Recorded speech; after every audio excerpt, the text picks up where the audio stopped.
Bismillahirrahmanirrahim. Assalamualaikum warahmatullahi wabarakatuh.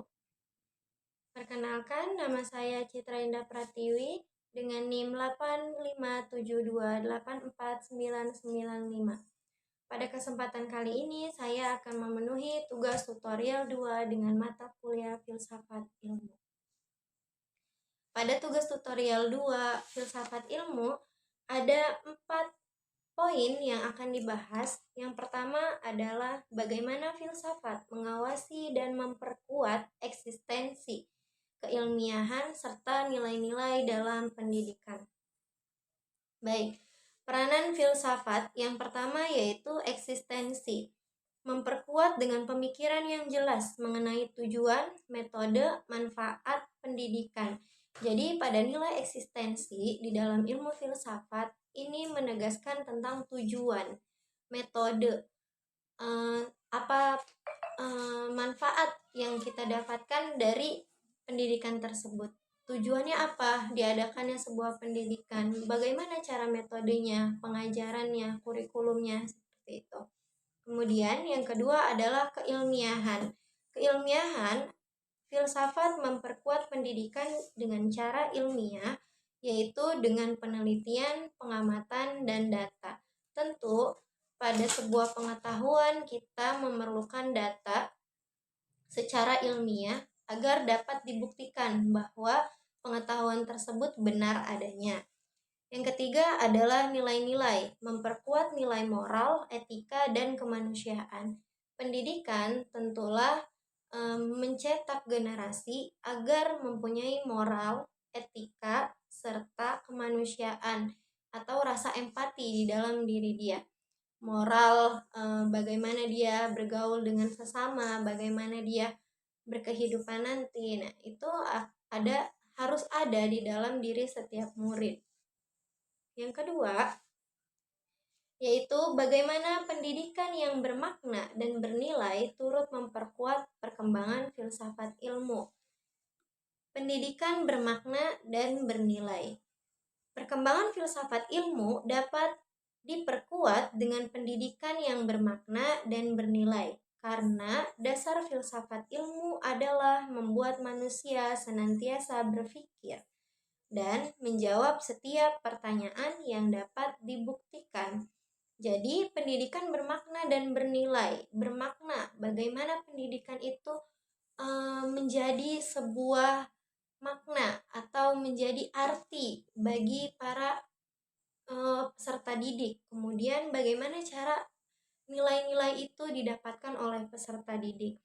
Sebab dalam ilmu filsafat kita diajak untuk berpikir, maka pendidikan yang bermakna dan bernilai haruslah terdapat pondasi-pondasi agar siswa mampu berpikir secara kritis, mampu menyelesaikan masalah, serta mampu menempatkan dirinya di dalam situasi-situasi tertentu.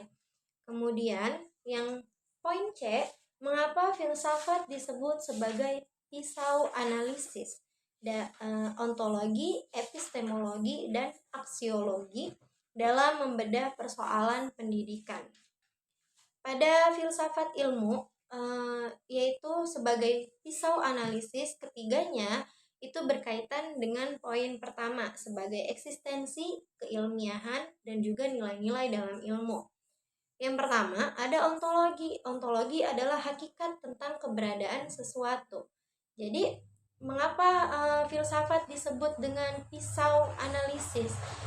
Ada ontologi yang berkenaan tentang hakikat keberadaan sesuatu. Jadi ontologi ini mempertanyakan apakah sesuatu itu benar-benar ada?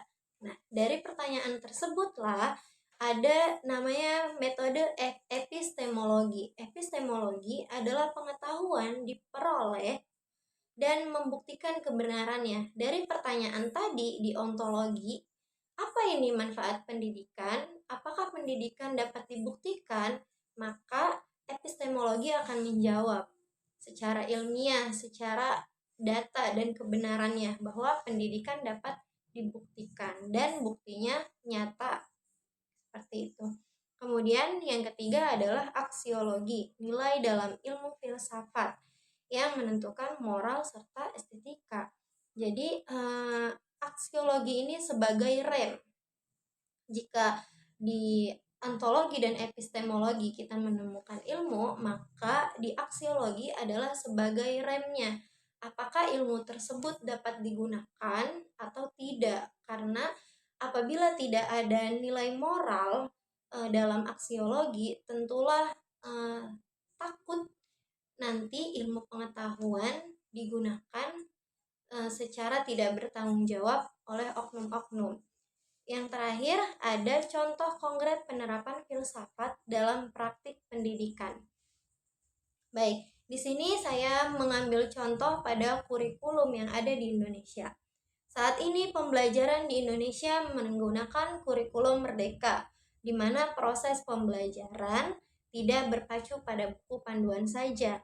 Pembelajaran melatih kreativitas serta penalaran diri pada siswa dengan 6 nilai Pancasila, yaitu beriman dan bertakwa, gotong royong, kreatif, bernalar kritis, berkebinekaan global. Jadi penerapan filsafat ini dalam kurikulum merdeka tentulah sangat nyata ya. Pada kurikulum merdeka ini, siswa diharapkan mampu untuk bernalar kritis bagaimana cara mereka menyelesaikan masalah dalam berdiskusi, dalam mengemukakan pendapat, kemudian dalam mengutarakan pendapat-pendapat tersebut kepada teman-temannya. Baik, cukup sekian yang bisa saya sampaikan. Wassalamualaikum warahmatullahi wabarakatuh.